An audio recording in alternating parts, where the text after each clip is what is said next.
All right, we are recording. So we had three breakout room inquiries on the table. The first one being, what is the contemporary analysis for the film? Two, what is the significance of Ida B. Wells in African history? And finally, what stood out to you most about the work of Ida B. Wells? Who would like to share what was discussed?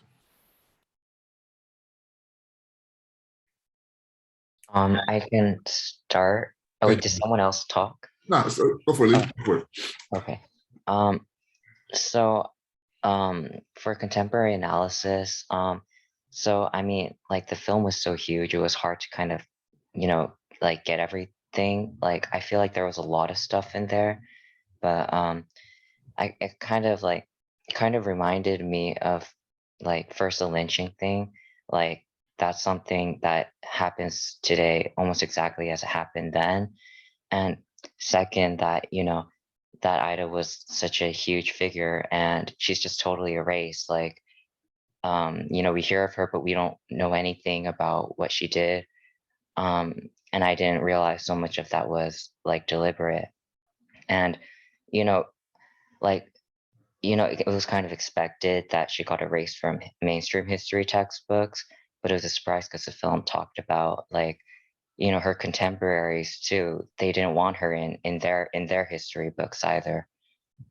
um I think number two is kind of a tough question. Can you kind of explain like what exactly you mean by number two?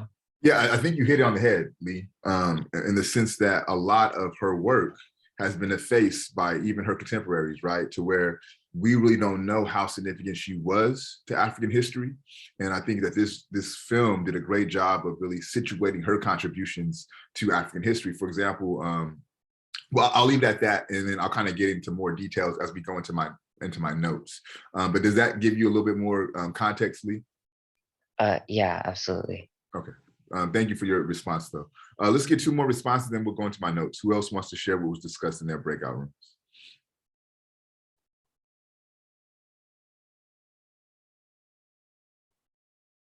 Matthew, what was discussed in your breakout room?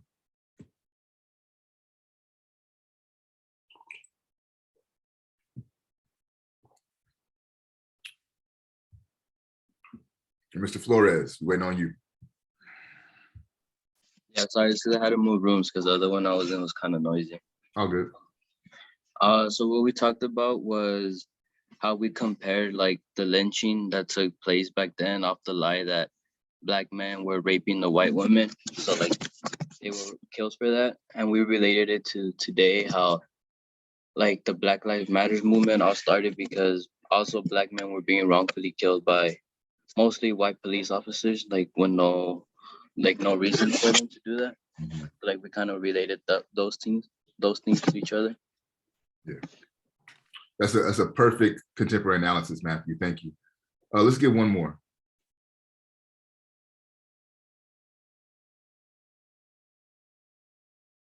Perla, what was discussed in your group?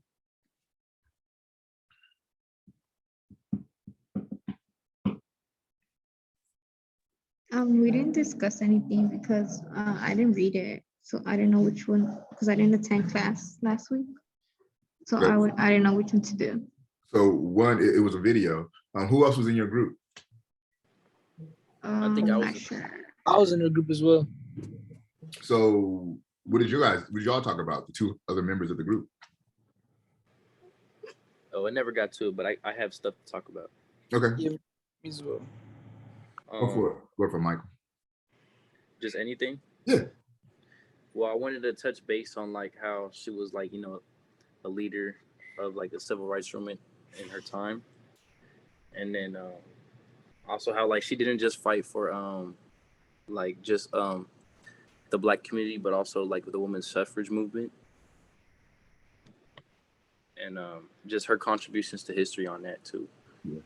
And how she's contributed to making the world a lot more equal in today's day, like her push for equality. So kind of what I'm pulling from what Michael was saying, she's a visionary, right? The way that she viewed the world and the role of justice and equality and equity in the world, in her worldview, it kind of foreshadows a lot of the ways that we in our contemporary argue and advocate for social justice and equality. So good call out. Thank you for those who shared. Okay, let me go into my notes. I'm gonna kind of work. My notes are a little scattered, so bear with me.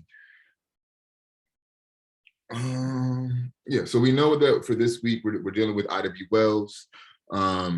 She has the anti-lynching movement. It's not happenstance that we are dealing with this subject matter in Women's History Month. So this is also a homage to Women's History Month. But I think the way that the film started was kind of interesting with this Chicago World Fair, right?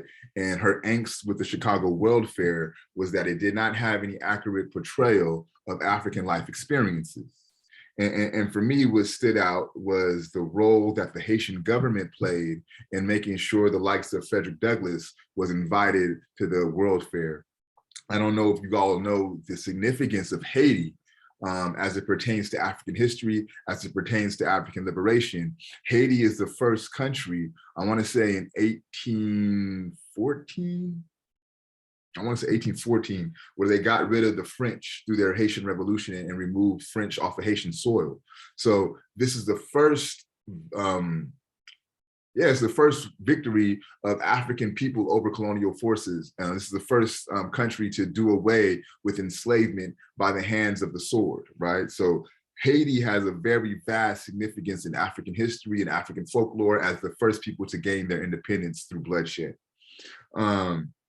So the film kind of sets the precedent with this fair. And this is also Ida B. Wells. She dropped off in Chicago at the time of the fair. So this is also her introduction to Chicago.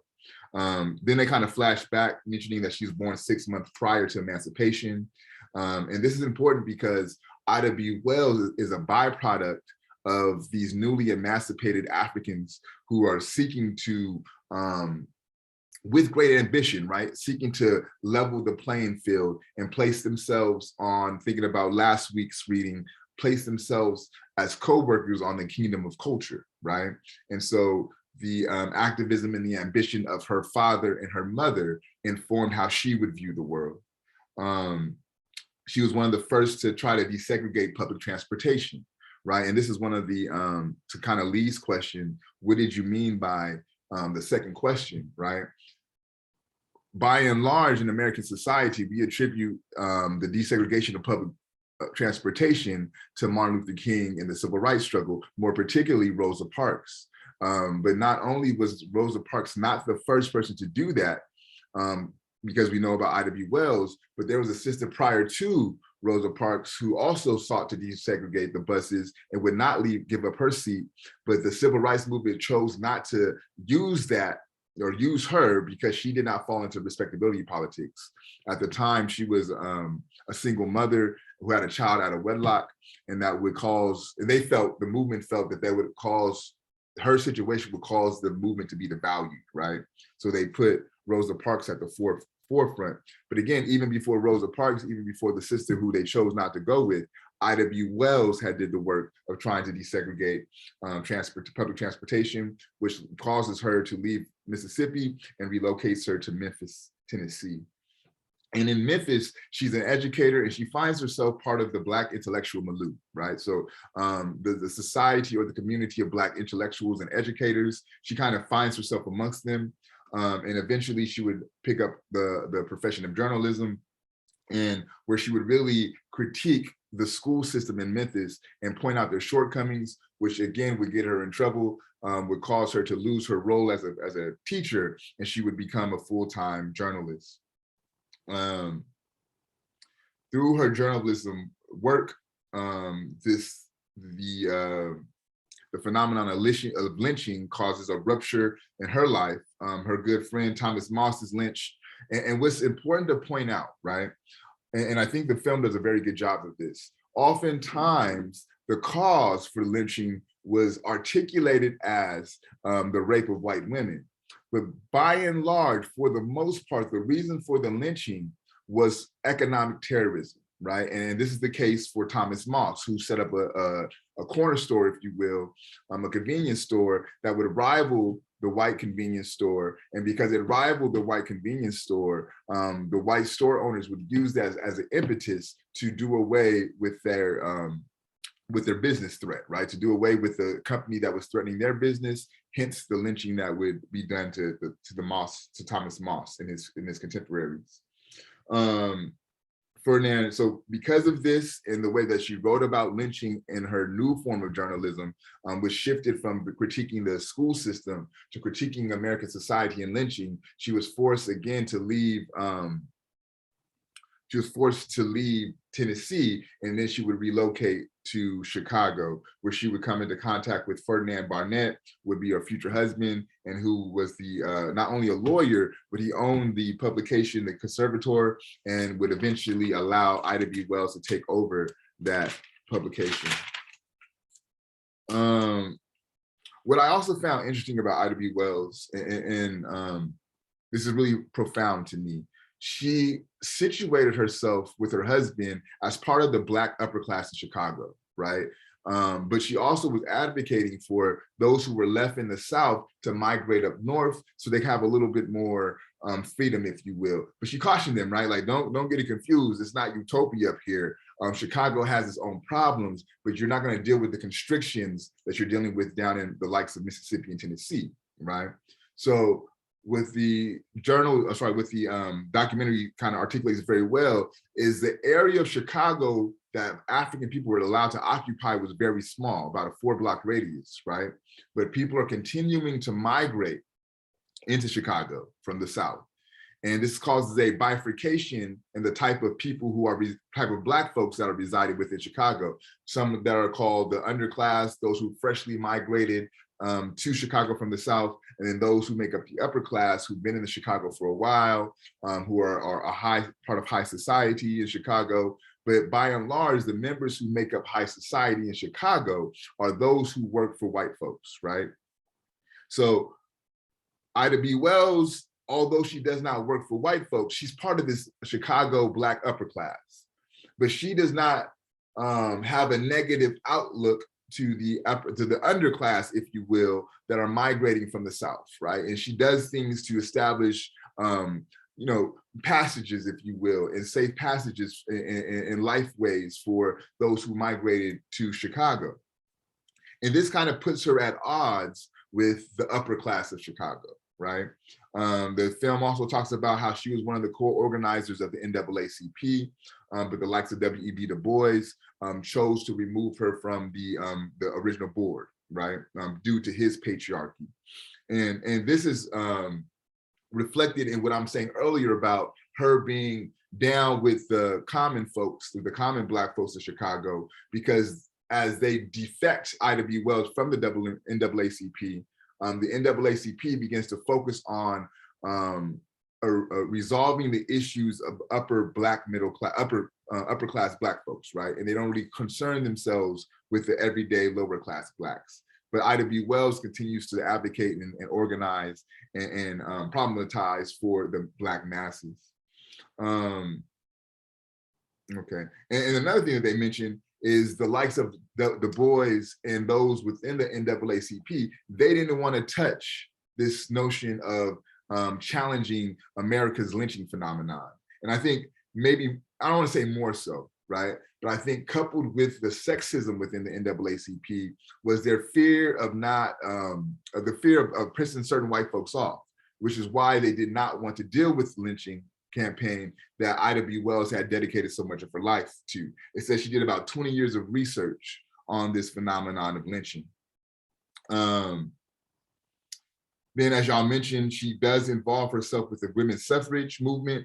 They have a march on Washington. And then when they get to Washington, the white women of the suffrage movement ask the Black women of the suffrage movement to march towards the back of the line, if you will, right? And Ida B. Wells refuses to do so.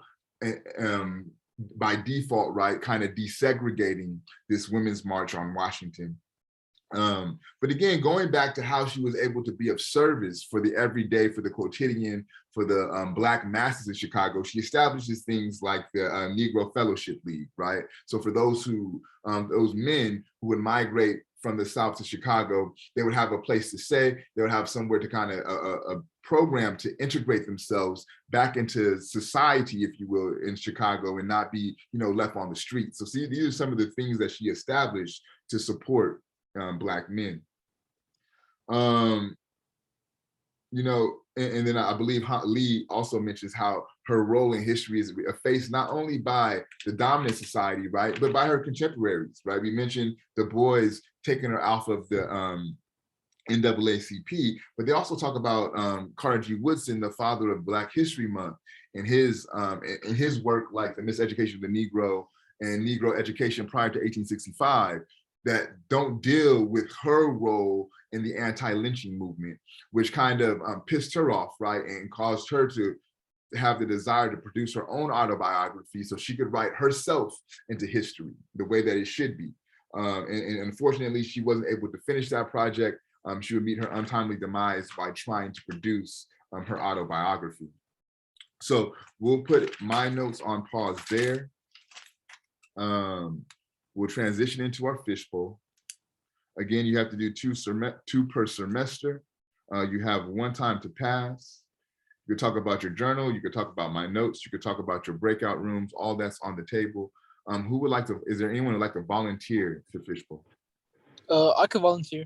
Got you, Razak. Thank you. Anyone else? I'll go. Hyman, got you. And I believe this is your second one for sure, Hyman. Anyone else want to volunteer?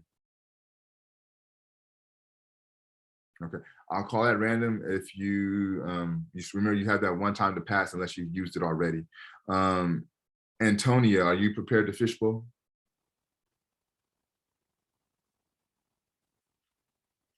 Antonia Hernandez.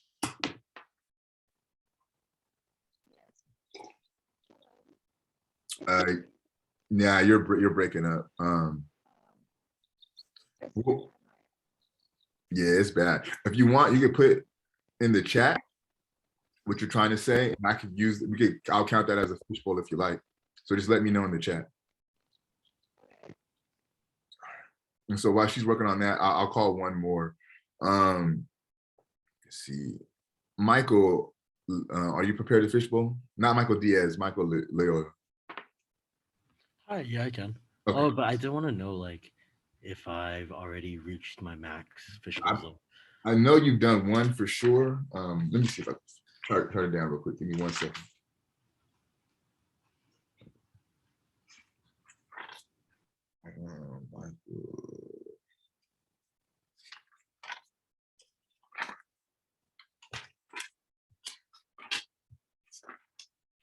And then what I'm also going to do during our midterm review, I'll let everyone know where they're at with their fish bowls.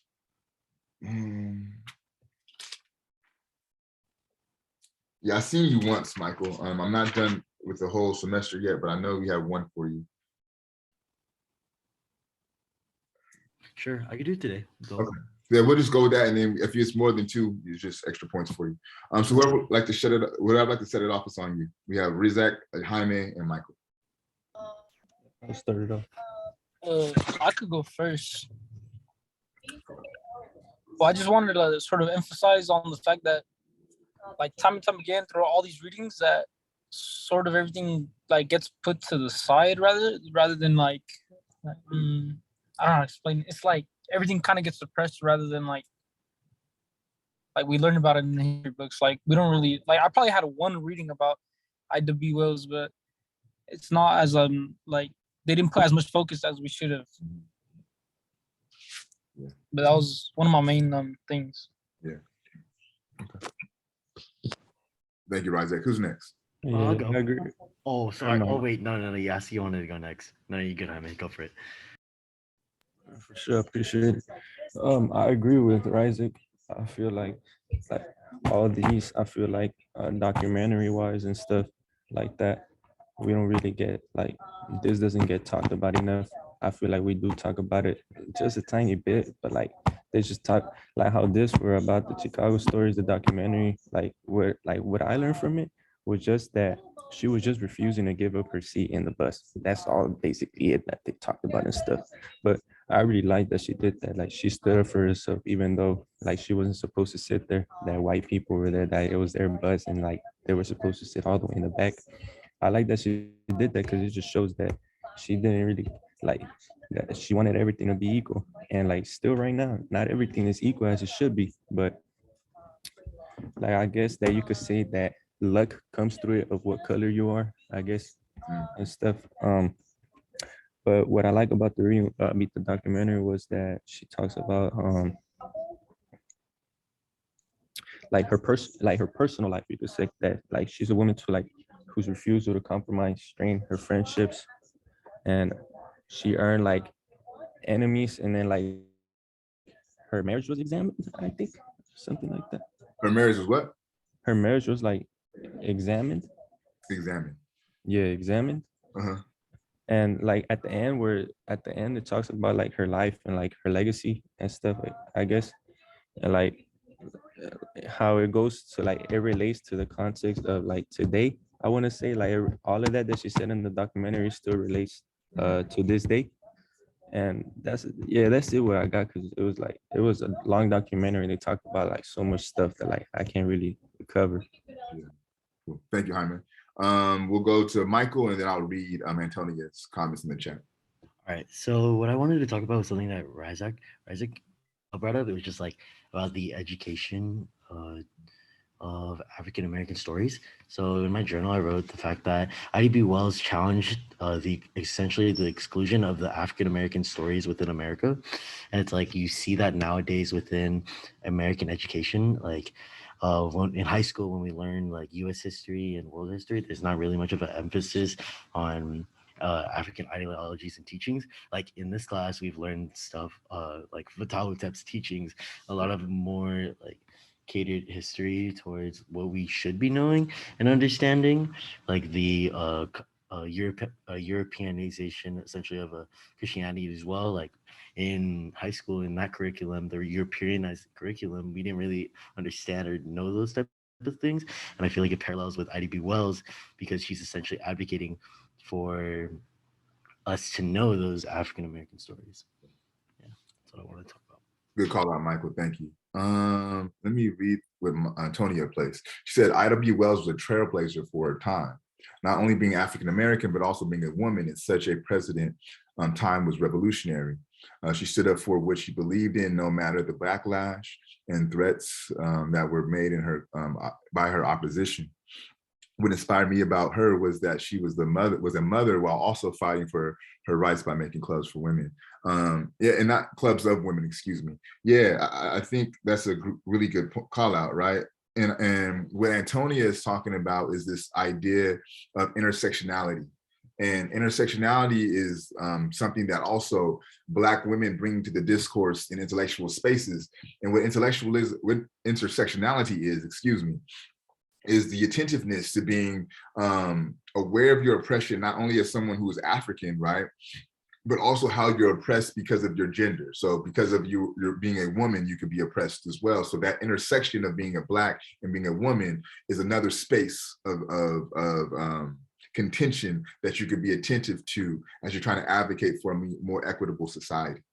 But what I really got from hearing Rizak, Jaime, and Michael, right, is this idea or this concept of the corrective, right? And what Ida B. Wells is really doing is she's doing historical correctives. What do you think I mean when I say a corrective? What do you think that means? I just feel like maybe you're talking about like they want to make it seem like the whites weren't as bad as they are, or like trying to make it seem like it wasn't as bad as it was. So you're right, Rizak, if we're looking from the standpoint or the gaze of the oppressor, right? So if we're going to position ourselves and look at this from a white perspective, then you're absolutely right about the corrective.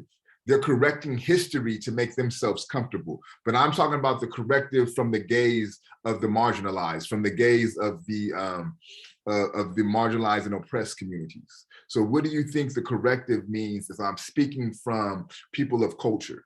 What would be the corrective, historical corrective? Because you're all talking about how These are things that are not taught in school. These are things that you had not learned about history, right? So if Ida B. Wells is doing a corrective to the way that we understand history, what is she doing? Maybe like write journals. That's what her work is, right? That's how she does her corrective, is through the writing of the journals, right? That's how she does it. You're absolutely right about that, Riza. But the corrective is telling the true version of history, right? So for Ida B. Wells, a corrective would be writing herself into the NAACP, right? Because dominant history, the likes of W.E.B. Du Bois, did not give her that space. So this is why she chose to write her autobiography, to correct this version or this telling of history that leaves her out, right? So a corrective is a way of intellectually righting the wrong, right?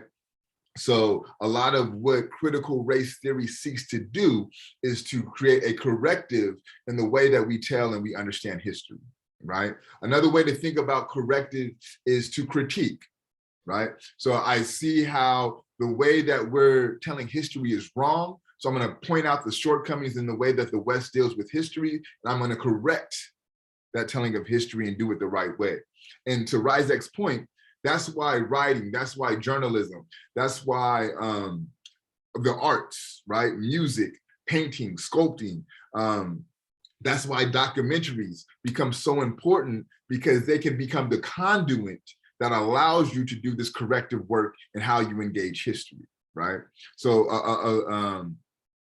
a lot of the work that you may do in your future could lead to corrective understandings of how we think about history and how we think about social phenomenon, right? So I want you all to be, I don't want to say no, but at least be comfortable in understanding what this idea, this notion of the corrective is, and how you could use that as your work as a scholar moving forward. So let's move into a broader classroom conversation. What are some other thoughts that you all had about the work of Ida B. Wells, the documentary, or anything that was discussed today? Preferably someone who we have not heard from.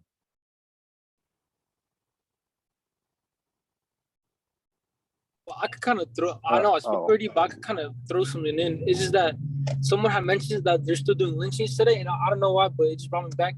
It was like a year ago, because I live in Victorville. I don't live in like Los Angeles area or whatnot. Like they have like the Instagram posting, and there was actually lynching in front of the like city hall or something, Yep. like of an African woman. And it was just crazy because I didn't even think they still did that stuff. Like, how's that like? And then like people weren't even found. She was just there in the morning, like when the people went to work, and like the like whoever did it weren't even found. Yeah, it was just insane that to see that this stuff still goes on.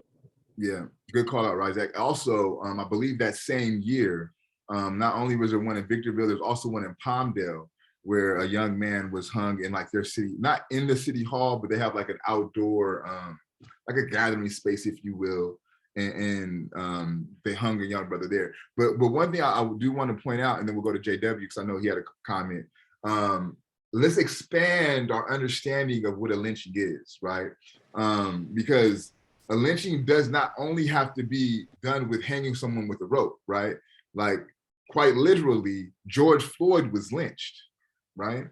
Lynching is more so the phenomenon of a mob of people, right? Serving as judge, jury, and executioner, right? I'm gonna take law into my own hands. Even police could make up what are called lynch mobs, because keep in mind, the police job is not to say who's guilty or not. Their job is to bring you into custody where you'll go before trial to determine whether you're guilty or not. So anytime that, anytime anyone outside of a jury decides who's guilty by death, that could be considered a lynching, right? So I want you guys to all understand, like, let's expand how we understand this notion of lynching. It's not just someone being hung by a noose, right?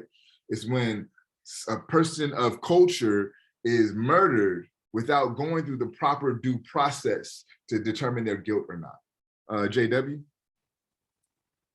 I was going to say that I really find how they point out the similarities between the Black Lives Matter movement and what she was doing. And one of the similarities that I noticed not really similarities, kind of like differences, is that now it's, we had like during the Black Lives Matter movement, we had people of all races coming together, like Black people, not just like, what would you consider like the higher up African Americans today, like athletes, movie stars, they were still speaking out about it, and they were still getting protested, they were still doing everything. But back then it's like African Americans that were considered high up, they didn't see it, they kind of saw it as like, oh, well, I already made it out, so I don't really need to focus on anything like that no more. Like, I'm done. It's kind of up to you guys. But it's not really that. And I also like the fact that, like, he pointed out that like those people didn't really get wealthy because of, like, they worked hard for it, because of their skills. They got more wealthy because of like they knew through connections and like through like networking and of like masters that they used to work for.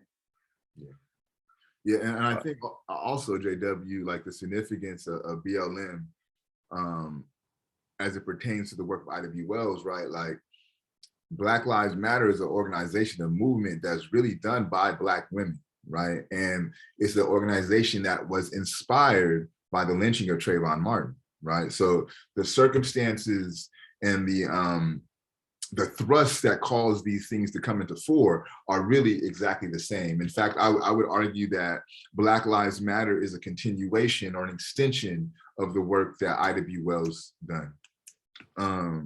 I'm curious to hear, though, from the women in the class, like, how did you all think about the role of white women in women's suffrage, and then their desire to even push Ida B. Wells towards the back, and her womanhood was not fully recognized as their womanhood was? I'm curious to hear what the women in the course thought about that.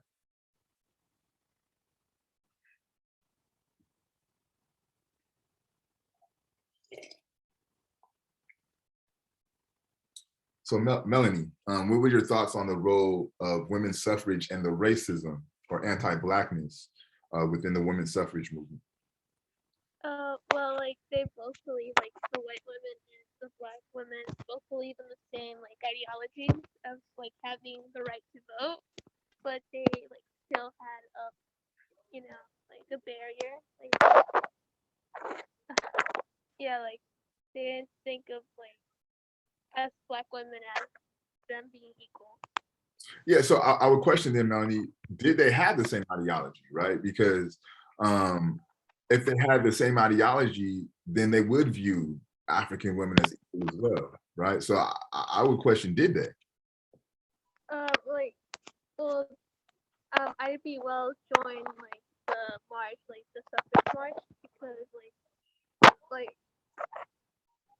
they had, like, the idea of, like, the right to vote, but, like, they still had, like, the like, they didn't agree, like, the white women didn't agree, like, of like, marching together, like, at the end, because there was a scene in the video how at the end the person who was preparing the march changed her mind of, like, maybe, like, putting the Black women in the back instead of, like, marching all together. Mm-hmm. Yeah, you're right. I would agree with you in the sense that, initially this march is to advance the idea or the notion that women could vote. But what happens is the particulars of what women could vote becomes a problem and produces that barrier that you're attentive to. But I still think that when the white woman heard women's ability to vote, all they thought about was themselves, to whereas the likes of Ida B. Wells and her contemporaries, when they heard women's being able to vote, they thought all women. And I think that's the distinction and the ideological formation between the two communities who were advocating for the women's vote. I know Antonia's, her mic is messing up. But, and I think, right, so you see the continuation of that, right, as well.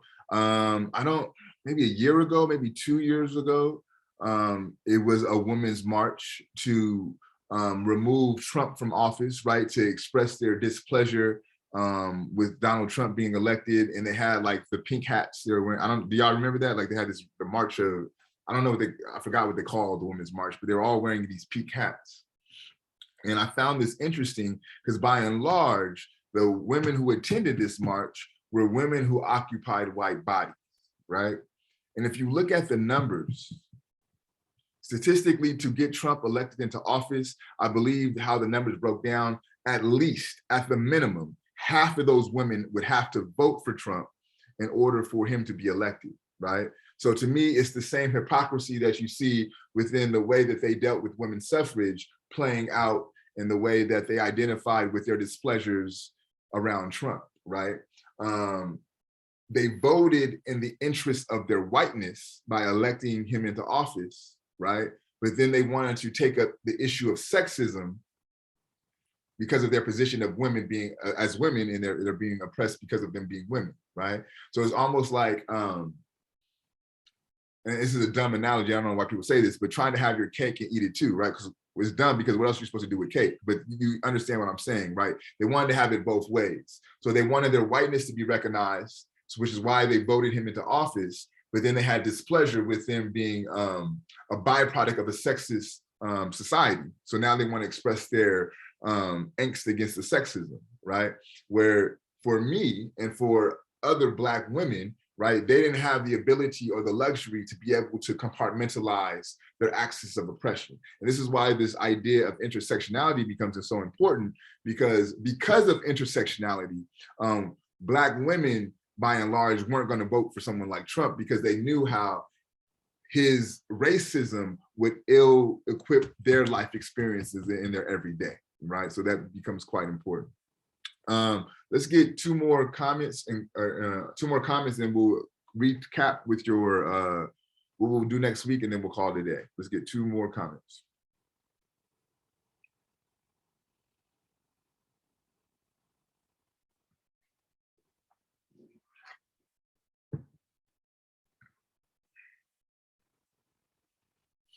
Can I say something? Please, Lee, go for it.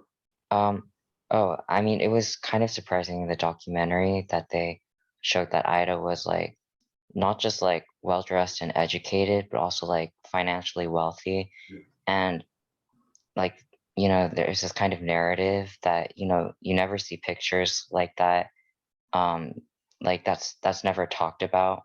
Like the fact that even though there was a lot of oppression, she lived a really you know, really crazy and fulfilling life, you know, traveling, like like doing, you know, journalism, like all of that. That was just really surprising to me. Yeah, yeah. And not only was it a fulfilled life, right, but it was a life of almost luxury. Like she was one of the the high-end members of society in Chicago. So yeah, that's a really good call out, Lee, because they don't talk about that much, right? Not only do they not talk about her activism, but they don't talk about her social status, right? And I know that Jaime had placed in the chat, why don't you think she's talked about more?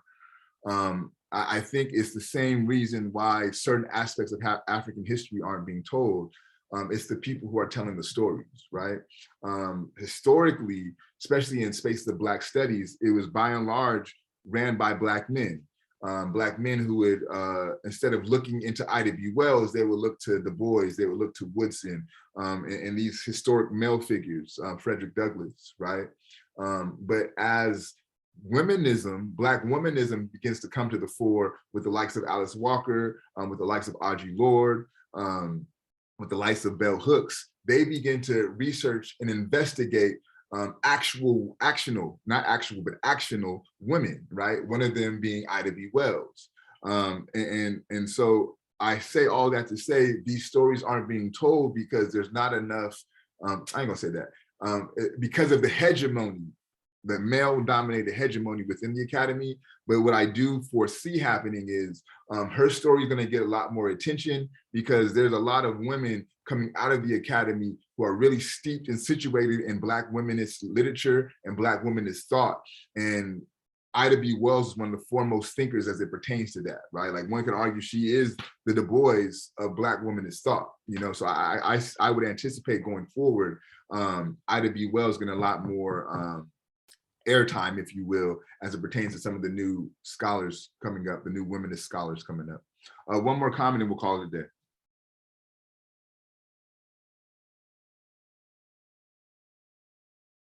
I kind of want to speak about like what Lee said. Okay. It's kind of adjacent to it, like how she like how she was like in such a high social status. And also I want to like kind of point out the fact that like she really, that she, even though she was in the high social status, you know, like she could have been like all those other people that have just been like, oh, I made it out, like, all right, peace out.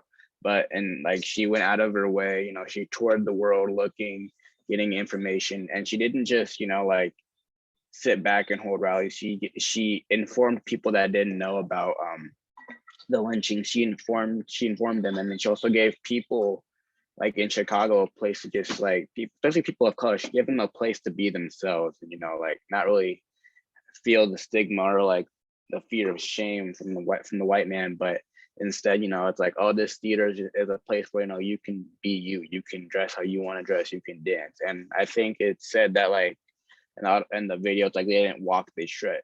So it's like it really showed like those people coming out, you know, having that confidence and having just like that swagger about them. I really thought that was cool. Yeah, and to me, it kind of is like a early iteration of the Harlem Renaissance, right? Like this is this Black space to where you can be your pure, authentic, beautiful Black self and that be okay. And I think also to your point, JW, let it be a lesson for all of us, right? Like once you begin to climb up this social ladder, don't feel that you're above those who are still in the lower half of that. You know, still continue to reach your hand and pull those up along with you. And we get into a lot of trouble as a community when we think that we're better than those who we've rose above, right? So very good call out. What I do want to follow up on though, you all had homework last week, and that was in circumstances or situations where you would normally code switch, don't. So I would like to hear how that homework went for you all. Anyone want to share?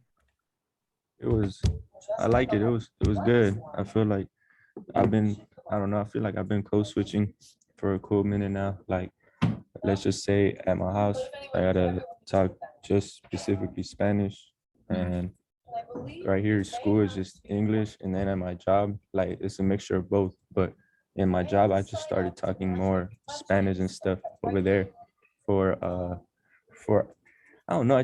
Over there in work, I don't know. Like I feel like just talking over there Spanish, it's just natural. It just comes out naturally and stuff. Okay. Thank you, Jaime. Anyone else want to share how their experience went code switching or not code switching, excuse me? Did anyone else do the assignment? I did it with my parents. And so like not to say that I just like kind of like cussing around them, because I still feel like that's kind of like a little like disrespectful, but I just kind of just talked how I usually talk and just like relax a lot more. And like my mom and my dad, they kind of picked up on like I really felt like, oh, like you good? I'm like, yeah, I'm just, you know, chopping it up, you know, like, oh, okay. And so my mom even started picking up some of my lingo, and so like she'll just be saying it now, and so I find that really funny.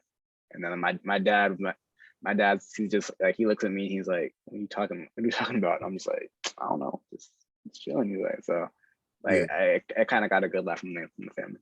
So I think also JW, for me, as I gotten older and as I you know, become a father, like that, not to say that respect leaves, you still have that respect, but you earn the right to be yourself a little bit more, right? Because like, at this point, you're kind of on, not equal, but you're on par. You're kind of a co-worker with your parents if you're a parent yourself. So you kind of have these similar life experiences, which allows you to kind of really be your authentic self, and they appreciate that more. So I continue to explore that. You know, I think it's going to be interesting to see how that evolves.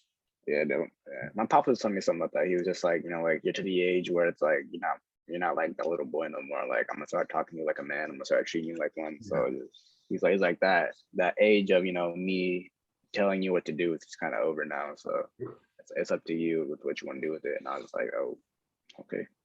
And to kind of further that conversation, man, what also begins to happen once you hit that age is you begin to like look at your pops, not more so as your pops, but like a resource. You know, like this is a man who's, you know, dealt with a lot of the things that we're going to deal with. And obviously he dealt with it successfully to be in the position in life that he's in. So I just say all that to say, you know, use him as that resource. When you have things that you're dealing with that seems difficult or you know, whatever the case may be, ask him, You know, that's part of the purposes of having a father in these spaces, that you have someone to ask and get deeper insight. And it will help you avoid a lot of having to experience a lot of the ill experiences of life by having someone that you can reach out to and provide you with insight and wisdom. So for those who have their fathers or mothers in the home, right, grandparents especially, use those resources, because that's that wisdom that you don't have through experience, right? And an elder told me that the wise learn through someone else's experiences. The wise learn through the experience of others. The smart person learns through their own experiences, right? So you'll go through it and then you'll know, I don't want to do that no more. And the fool just doesn't learn, right? And you want to be wise. You want to be able to learn from the experiences of others. And there's no one better to learn from than your parents and grandparents. So